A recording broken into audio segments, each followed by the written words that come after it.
Lalela ngana kwethu, wena usafisa ukuphumelela empilweni noma uhlanganisa into zakho eziqhubekele phambili.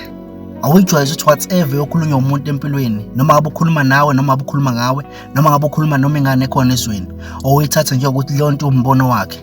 Uma sikhuluma iqiniso, maningi ama-motivational speaker aphumelele namhla, maningi ama-artist aphumelele, baningi osomabhizinisi abaphumelele namhla, but i-most yabo ekuqaleni kwabo ukuthi baqale lento abayizona namhlanje lezi ey'babazwayo, bake batshele ukuthi abalungile ukuthi bengaba yiloo nto leyo.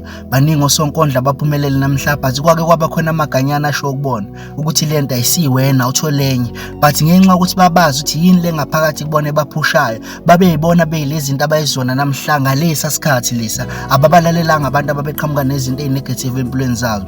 Bonawe ngizokutshela ukuthi ngana ukuthi try by all means ukuthi whatever lo ufuna ukuba yiyona, ngoba wena uyayazi into engaphakathi kwena iyona le driver. Make sure ukuthi into eyosho umuntu uma uyizwa ukuthi negative, ithathe njengombono wakhe musu ukuyilalela, because izokudiscourage noma ikwenza ukuthi ube dismotivated.